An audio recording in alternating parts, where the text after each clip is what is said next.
అందరికీ నమస్తే అండి. రంజాన్ అంటే ఉపవాసం మాత్రమే కాదు, మన మనసుని శుభ్రపరుచుకునే పవిత్ర సమయం. రోజంతా ఆకలి దాహం భరించి అల్లా కోసం రోజా ఉన్న వారిని చూస్తే మనసు మనకి కదిలిపోతుంది. అలాంటి పవిత్ర సమయంలో నాకు ఒక చిన్న సహాయం చేయాలని నిర్ణయించుకున్నాను. మన చేతులతో ప్రేమగా తయారు చేసిన బ్రెడ్ హల్వాను శుభ్రంగా కప్పుల్లో పెట్టి మా మసీదులో ఇవ్వడం జరిగింది ఫ్రెండ్స్. ఇది పెద్ద పని కాదు, కానీ మనస్ఫూర్తిగా చేసిన చిన్న పని. ఇఫ్తార్ సమయం దగ్గర పడుతుండగా ఒక్కొక్కరికి హల్వా అందించాను. వారి కళ్ళల్లో కనిపించిన ఆనందం చాలా నాకు ఆనందాన్ని అనిపించింది. జజకల్లాహు ఖైరన్ అని చెప్పిన ఒక్క మాట మనసుకు అమూల్యమైన బహుమతి లాంటిది ఫ్రెండ్స్.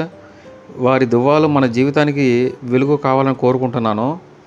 ఇలాంటి మంచి పనులు మనందరం కలిసి చేస్తే ఇంకా సమాజం ఇంకా బాగా బలపడుతుంది.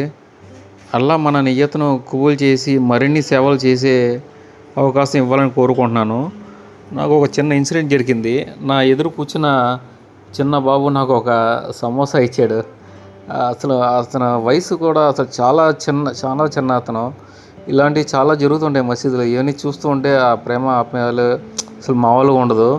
నాకు ఎటువంటి చిన్న వీడియో ఉన్నా కూడా మీకు నేను అప్డేట్ ఇస్తాను. నాకైతే చాలా బాగా అనిపించింది. అతను తినకుండా నాకు ఇచ్చాడు. కాకపోతే ఆ టైంలో మనం వీడియో తీయకూడదని మీకు నేను చూపించలేదు. మీరు వీడియోలో చూస్తే తెలుస్తుంది. నాకు ఎదురే అతను బాబు కూర్చున్నాడు. మీరు కూడా ఇలాగ మీ స్తోమతను బట్టి మీరు సహాయం చేయండి. దేవుడి దయ మనందరి మీద ఉంటుంది.